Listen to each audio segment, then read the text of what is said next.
The dawn over Floravita was silent. Not peaceful, but heavy. Petals that once shimmered like polished gems now hung limp on the vines. Queen Petaluna stood barefoot in the royal garden, where 1,000 butterflies once danced at her command. Her eyes, once radiant with purpose, were clouded. She whispered, "It's gone." The butterfly crown, the sacred artifact of balance and bloom, had vanished. Not stolen, not shattered, simply gone. A murmur spread through the land, a wilting hush. Servants bowed in fear, courtiers trembled, and the flowers themselves folded inward. The queen clutched her chest. How can this be? Her fingers grazed the ghost of where the crown once rested. The royal garden, once a living cathedral of colors, had become a graveyard of faded beauty. And the queen, revered as the spirit of spring, was now merely a woman, stripped of her symbol, her power, her illusion of control. Petaluna sat beneath the queen's arch, an ivory structure entwined with now lifeless vines. Her fingers dug into the cold earth. "I ruled by harmony," she said to no one, "but I never listened." She gazed into the reflective pond before her, once a living mirror of sky and soul. Now, its surface was dull and thick. A vision flickered, a flash of her coronation, butterflies bursting in brilliant color. And then, silence. The memory vanished. Behind her, Captain Solon approached in hesitant steps. "Your Majesty, there is no sign of intrusion. The crown is not hidden. It is simply absent." Petaluna looked up, her eyes like glass. "Then it was never mine to keep." In that moment, doubt bloomed, a quiet, aching seed. She wasn't mourning a crown. She was mourning the illusion that she ever controlled the life it symbolized. Thunder rumbled in the distance as Petaluna ascended the crown tower, the highest point in Floravita. Her bare feet echoed against the marble steps, each one heavier than the last. From here she had once watched butterflies bloom across the land like painted prayers. Now, clouds loomed where color once lived. She raised her hand to the sky. "Where have you gone?" Wind howled in response. Her fingers curled into fists. "Have I failed them? Or was this always the truth? That beauty fades when clung to." The wind snapped through her cloak. The queen closed her eyes, recalling a prophecy her mother once spoke. "The crown does not bind the bloom. The bloom binds the crown." A revelation pierced her heart. Had she misunderstood her role? Was she ruler or witness? The sky darkened, but inside her something cracked open, not brokenness, but the beginning of awareness. In the Hall of Ancestry, tapestries whispered of ancient rulers. Petaluna walked slowly, robes trailing behind her.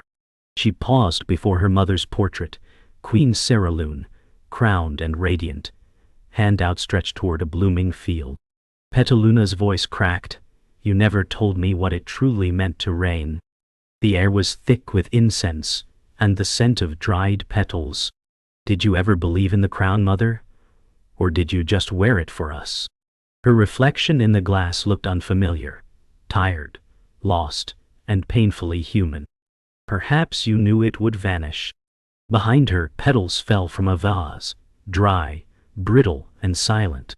A servant moved to speak, but the queen raised her hand.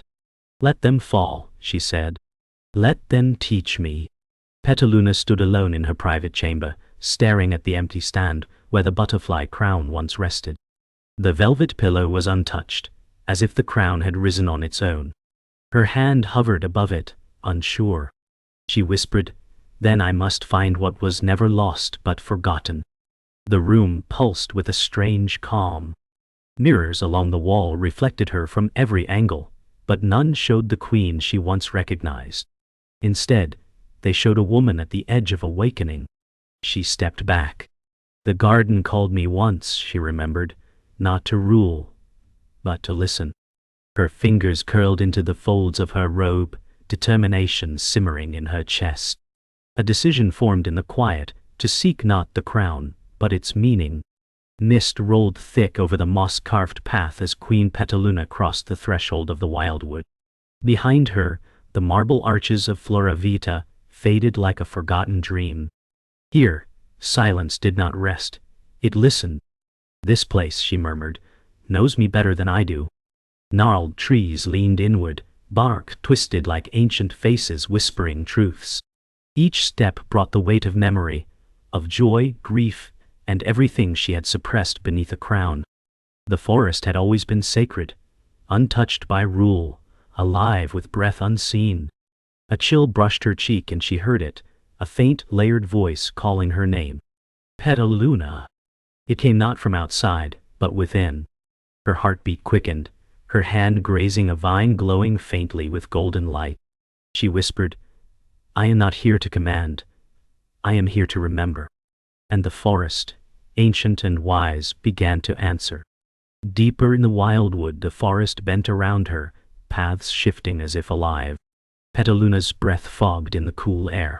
She stepped cautiously, following flickers of blue flame hovering in the trees. The air vibrated with memory. Then she saw it, herself, younger, laughing, chasing butterflies beneath the canopy. The vision shimmered. She reached out, but it dissolved into petals. "Illusions," she said. A spirit form emerged from the tree roots, an echo of her late father, eyes filled with gentle sorrow. "You've forgotten why you were chosen," he whispered. "Not to lead, to learn." Petaluna's knees buckled. She had never sought power, only peace. "I wanted to heal the world," she cried. The spirit faded, but her voice remained, echoing through the trees. The forest was revealing her truth, layer by painful layer. Petaluna wandered through a corridor of glowing mushrooms, their bioluminescent light casting soft shadows along her path. The silence here was sacred, like a hush before a revelation. Her fingers traced symbols etched into bark, runes from before her birth. She paused before a stone monolith pulsing with faint energy. "I used to dream here," she remembered, "before duty swallowed me." Her reflection shimmered on the stone surface, not wearing a crown, but a child's wreath of wildflowers. "When did I forget who I was?" she asked. The monolith answered with a pulse of warmth that surged into her palms. Images flashed, her childhood promised to protect the forest, to be a servant, not a queen. Tears slipped silently down her cheeks. She bowed her head, whispering, "Let me begin again." And the forest pulsed with quiet approval. A sudden wind twisted through the clearing, and from its heart rose a figure cloaked in vines, the spirit of the forest. Neither man nor woman, its form flickered like sunlight through leaves. Petaluna stepped forward, heart thundering. "Why have you brought me here?" The spirit's voice rustled like wind in branches. "Because you forgot how to listen." The forest darkened, showing flashes of Petaluna's past decrees, lands flattened for gardens, rivers bent to palace fountains. Her face paled. "I thought I was healing." The spirit lifted a hand, vines curling gently. "You named it healing, but it was control." Petaluna's breath hitched. "Then what am I to do now?" The spirit's gaze softened. "Let the silence grow roots in you, become soil before bloom." Petaluna closed her eyes, and for the first time she did not speak. As night fell, the wildwood lit up with fireflies like stars between trees. Petaluna sat beside a stream, letting water run over her feet. She removed her royal sash and let it drift away, swallowed by current. "This title," she whispered, "was never mine." The forest responded with a hush so deep, it felt like a blessing. Across the stream, deer drank without fear. Owls blinked slowly from branches above. In surrender, Petaluna felt no weakness, only clarity. She no longer sought to command nature. She wished to walk beside it. The crown's loss was not punishment, it was an invitation. To remember the soil, the silence, the seed. She whispered into the night, "I am ready." And in the distance, unseen but felt, the forest shifted, as if preparing a path. The wildwood parted to reveal a dark cavern mouth, rimmed with vines that trembled as Petaluna approached. A low hum thrummed in her chest. Inside, the air grew colder, heavy with memory. Lanterns lit themselves with blue fire, guiding her downward. At the bottom, a vast hall opened, a chamber of obsidian glass. Its walls were mirrors, but they did not reflect her present. One showed her giving speeches, receiving flowers. Another showed her in solitude, watching her people from a distance. In one, she was a child laughing freely. In another, she wore the crown, eyes empty. Her knees buckled. "What is this place?" Her voice echoed, warped. From behind, a figure emerged, herself clad in gold, face cold, eyes glowing. The Mirror Queen said, "You wanted to be remembered. You wanted to be adored." Petaluna trembled. "I wanted to help." The echo replied, "You wanted to be needed." The mirrored Petaluna stepped closer, her golden robe whispering across the black floor. "You feared being forgotten," she said. "So you built gardens, gave speeches, sculpted legacies." Petaluna shook her head. "That's not true." But her voice cracked. The reflection circled her. "You called it service, but you feared silence. You feared being ordinary." Petaluna clenched her fists. "I only wanted to be worthy of the crown." The reflection laughed, bitter, sad. "The crown was never meant to lift you. It was meant to be light enough to let go." Shadows deepened.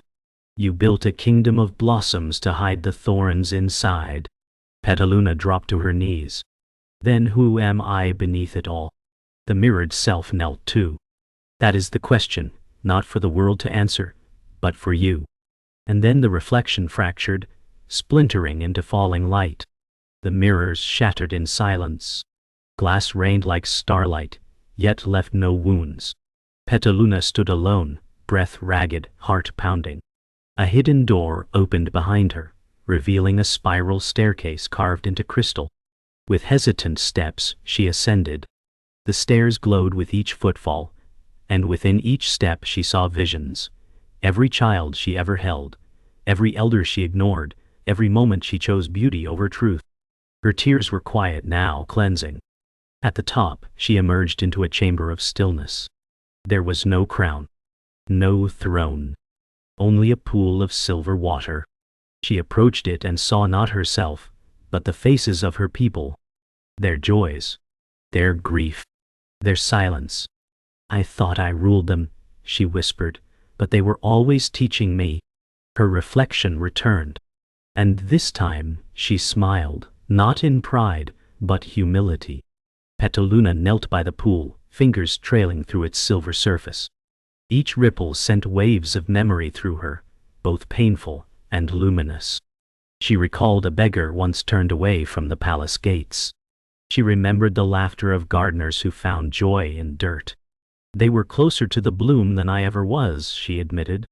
The cave above flickered, crystalline petals drifting from the ceiling like snow.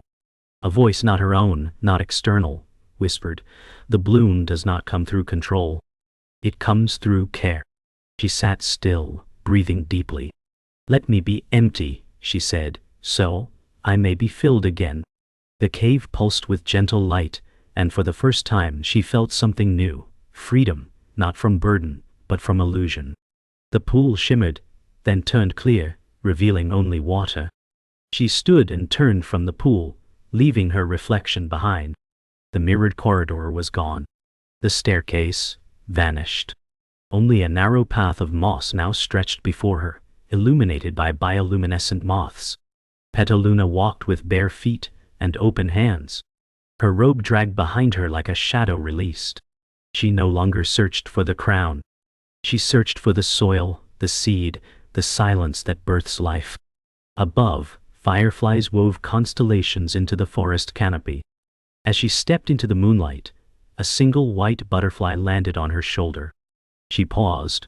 "You do not need me to bloom," she said softly, "but I am ready to walk with you." The butterfly took flight, and for the first time since the crown vanished, the flowers at her feet stirred. The path led Petaluna to a forgotten temple, half-sunken, veiled in ivy and time. Its stone doors opened without touch, revealing an ancient sanctum bathed in amber light. At its center stood a great bell, suspended but unmoving, coated in vines, roots cradling its base. No rope. No clapper. Petaluna stepped closer, heart caught between awe and confusion. "What is this place?" she whispered. The air did not echo. No answer came. She pressed her hand to the bell's bronze surface, cold and humming faintly. Her breath slowed. She realized the silence was not empty, it was listening. And in that silence she heard it, not sound, but understanding. The bell would not ring for power. It would not toll for beauty. It only rang when one no longer needed it. Petaluna sank to her knees. "I was always listening for answers," she murmured, "but never for truth." Petaluna remained kneeling as hours passed like petals in wind. Her thoughts, once a storm, now moved like still water. She closed her eyes and breathed with the bell, with the temple, with the earth itself. Visions flowed, not of grandeur, but of moments she had overlooked. A child giving her a broken flower, a gardener offering silence instead of words, a butterfly dying gently on her palm. None were loud, but all were sacred. "I searched for the crown as if it were mine to wear," she whispered, "but it was always meant to rest lightly." She reached out again. This time, she didn't touch the bell. She simply bowed. The air shimmered. The vines loosened. A single tone, soft as breath, rang out, not from the bell, but from within her. And the temple, long forgotten, began to awaken. As the temple breathed anew, its walls revealed hidden murals, petals unfurling into stars, monarchs crumbling into soil, queens setting down crowns to kneel beside farmers. Petaluna rose slowly, watching the stories unfold. "This was never about being chosen," she said. "It was about choosing to serve." A final mural appeared, an image of her not crowned, but planting seeds alongside a child. Tears welled, but not from sorrow. They came like spring rain. "To be the bloom, I must become the ground," she said. A wind swept through the hall, scattering petals from nowhere. And in that moment she saw it, not the butterfly crown but its echo, glowing softly in the air above the bell. It shimmered for only a moment, then vanished again, leaving only light. Outside the temple, twilight wrapped the forest in lavender and blue. Petaluna stepped into the clearing with nothing but silence in her hands, and it felt enough. Her body moved slower now, not out of weariness, but intention. Each step was a prayer. Owls turned toward her, deer did not flee. Even the wind curved gently around her shoulders. A small girl with eyes like dusk approached from the shadows, holding a withered branch. "Are you the queen?" the girl asked. Petaluna knelt and smiled. "Not anymore." She took the branch and planted it in the soil. "I'm the soil now." The girl watched, eyes wide. "Will it bloom?" Petaluna looked to the sky. "If we care for it together." And as night deepened, a single green sprout emerged from the earth. Petaluna walked alone beneath the starlit trees, no longer seeking signs, no longer carrying burdens. Her robe had been left at the temple. Now, she wore simple linen, dyed by forest hands. The silence within her was no longer heavy. It was clear, complete. She paused by a brook and looked into its surface. This time, she saw not a queen, nor a servant, but a human, tired, open, becoming. "You are not what blooms," she said to her reflection. "You are what allows it." A faint smile touched her lips. Behind her, the path she had walked was lit by fireflies. Ahead the forest awaited, not as a challenge, but as a companion. She stepped forward. No fanfare. No crown. Only presence. And behind her, though she never saw it, the ghost of a butterfly followed in the air. Petaluna stood before the rusted gate of her childhood garden. It was smaller than she remembered, overgrown, forgotten, silent. She pushed the gate open slowly, the creak echoing like memory. Vines clung to the archways, tangled in sorrow and time. She stepped inside, past cracked fountains and faded benches. Here, she had first dreamt of ruling, not to wield power, but to grow peace. "I thought I'd return in triumph," she whispered, not in surrender. At the garden's center stood an old swing, rope frayed, seat covered in moss. She sat gently, the wood creaking beneath her. Wind stirred the air, bringing with it the scent of jasmine and grief. This place never asked for a queen, she said. It only asked for my presence. A fallen petal drifted into her lap. She did not move it. She simply let it rest. Beneath the swing, Petaluna's fingers brushed the soil and uncovered something round. She dug gently, revealing a faded locket. Inside, a drawing. A young girl with butterfly wings beside a woman with soft silver eyes. Her mother, Queen Cerulean, torn. Petaluna clutched the locket to her chest. You planted dreams in me, she whispered, but I turned them into monuments. The air shifted. A faint glow began to coalesce beside the jasmine vines. Petaluna turned slowly. There, as if shaped from moonlight and memory, stood Cerulean. Not a queen, just a mother. You don't need to carry my legacy, Cerulean said. You were always more than my echo.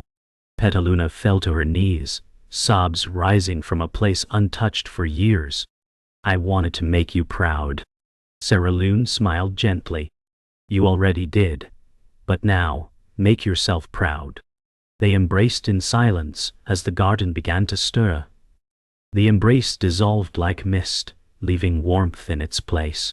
Petaluna rose, eyes brighter though rimmed with tears.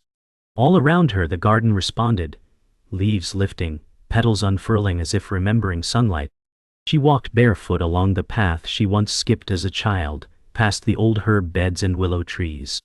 She whispered names of flowers long forgotten, and they began to grow. She touched a broken sundial, and vines curled away from it. I do not need a crown to tend beauty, she said. Her voice was steady, reverent. She knelt at the center circle of the garden, digging gently into the soil with her hands. Let this be my offering. She placed the locket in the earth and covered it. Above her, butterflies gathered, not summoned, not controlled, but choosing. One landed on her shoulder. This time, she did not reach for it. She simply breathed. Night approached, but the garden glowed as if dawn had returned.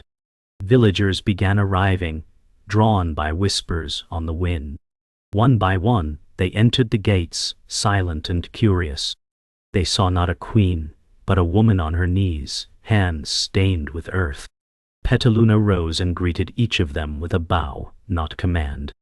I am no longer ruler, she said. I am one of you. A child stepped forward and handed her a cracked seed pod. Can you make it grow? Petaluna knelt beside the child. Not alone. Together, they planted it. More villagers joined. No titles were spoken. No orders given. They watered the soil with laughter and silence alike. And as the final moonlight settled across the ground, the first sprout broke the surface, bright, green, alive. Not from magic, but from care. Later, as stars shimmered above, Petaluna sat beneath the willow tree, surrounded by the quiet hum of breath and presence. No declarations, no ceremonies, just the sound of wind and life. She looked around. The garden was alive not because of her, but because she let go. The people were not hers to lead, they were hers to love. And she, in turn, was one of them. The bloom is not the reward, she said softly. It is the reminder. The butterflies returned, weaving silent spirals through the air. A crown of light formed above her, but she did not wear it. It hovered, then dissolved into 1,000 glimmers, each landing on a villager's shoulder. The butterfly crown no longer belonged to one. It belonged to all who cared. Petaluna smiled into the dark. She had finally come home. Morning mist clung softly to Floravita as Petaluna returned, not in ceremony, but in barefoot silence. The villagers gathered not out of duty, but devotion. Fields once overpruned now blossomed wild and free. Children played among the trees. The palace stood, not as a throne, but a shelter. Petaluna walked its halls with new eyes. Gone were the guards and rigid order. In their place, laughter, music, and hands busy planting herbs in marble planters. She smiled at a weaver placing butterfly patterns into simple linen. "It's for the little ones," the weaver said, "to remember we all belong." Petaluna nodded. To remember, not rule. In the courtyard, she sat and watched as the vines once trained into columns now twisted freely, reclaiming space. The bloom had returned, not from decree, but from release. And Floravita felt alive again. In the palace's heart, Petaluna found her old council chamber, empty, dust on scrolls of law and legacy. She ran her fingers over a map where she once plotted gardens like military campaigns. Every decision, every seed planted to impress, to prove worth, she murmured. She took the map, folded it gently, and placed it in the hearth. Flames rose, not angry, but cleansing. From the ashes, she gathered soot and mixed it with water. With it she painted a new image on the chamber wall, a circle of hands tending soil together. "Let this be our memory," she said. "Not one of control, but of care." The walls seemed to soften. Light spilled from the windows like blessing. No titles hung above her head. She needed none. The only symbol now was shared labor, sacred silence, and the sound of roots deepening. By late afternoon, Petaluna joined a circle of villagers in the main square. No throne had been rebuilt. Instead, woven mats lay under open sky. Elders spoke stories. Children passed fruit. No one addressed her as queen. She was simply Petaluna. When asked to speak, she rose only briefly. "There was a time I thought a crown made me worthy," she said. "Now, I know worth blooms from within, and with others." She knelt again, taking a child's hand and guiding it into the soil. Together, they planted a fig seedling. As they did, dozens more joined. Old and young, farmer and artisan. The square filled not with spectacle, but with earth under fingernails and joy between breaths. The butterfly crown hovered unseen, scattered across every gesture of kindness, every root made sacred by human hand. Evening approached, and Petaluna returned to the rooftop garden above the palace, the place she once used to watch others from afar. Now, she walked among her people, as one of them.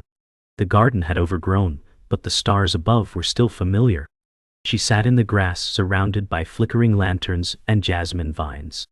Children ran past her with laughter. A young girl paused and whispered, "Are you the one who lost the crown?" Petaluna smiled. "No, I found something else." The girl blinked. "What?" "A way to listen."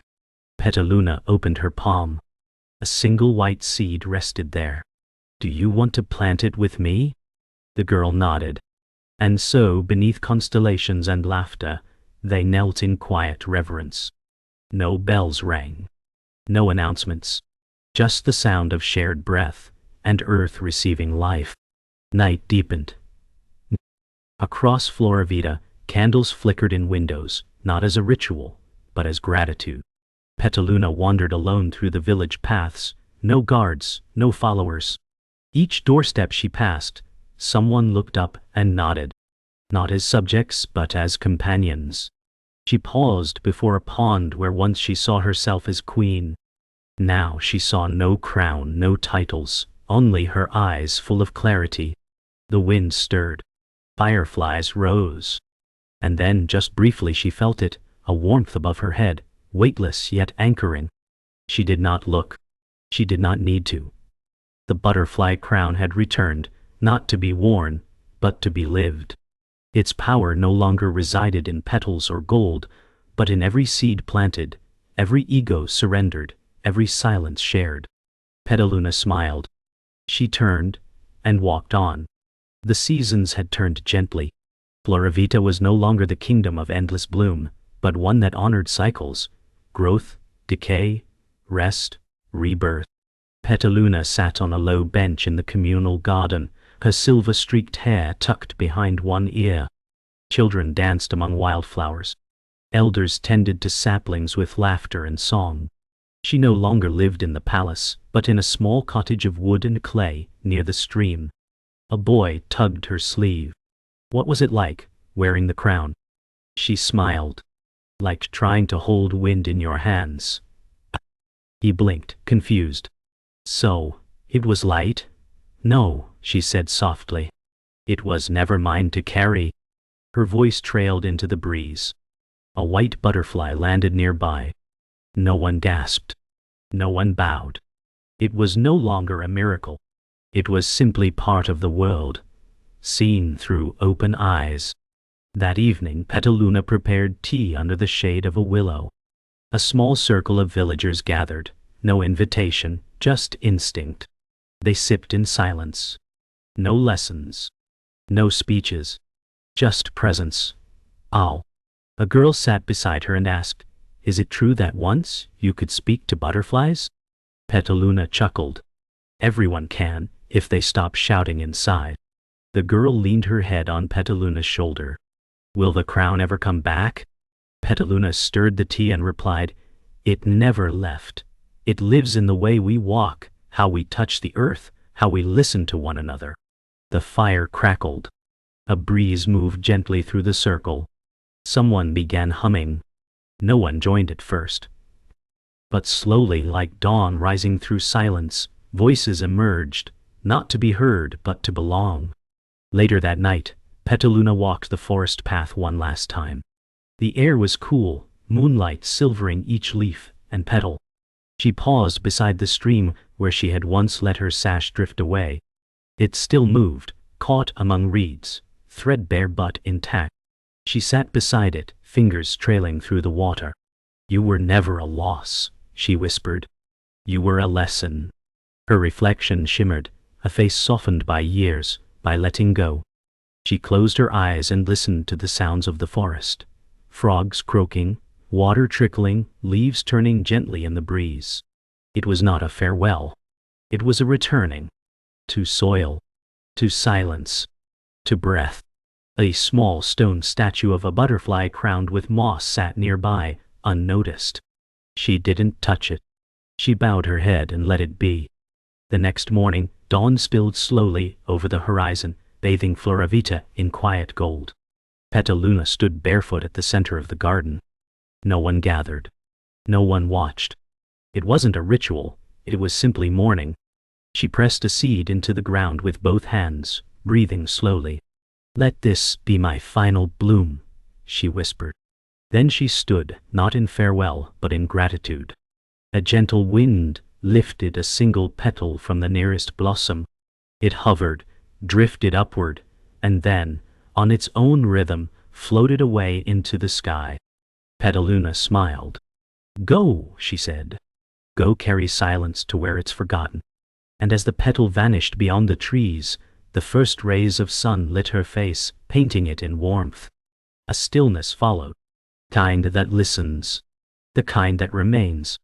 A child ran through the garden later that day and found Petaluna sitting beneath the bodhi tree, eyes closed, lips softly curved. "Were you the queen?" the child asked. Petaluna opened her eyes, weathered but radiant. "Once I thought so." The child frowned. "What are you now?" Petaluna tilted her head. "A gardener of hearts." The child laughed. "That's not real." Petaluna reached out, gently tapped the child's chest. "Then why does yours grow when you're kind?" The child blinked. "I don't know." Petaluna smiled. "That's where everything beautiful begins." The wind moved softly. The butterflies returned, not in ceremony, but as presents. One landed on the child's hand. Petaluna closed her eyes again. The world didn't need to remember her. It only needed to continue. Gently, joyfully, in bloom.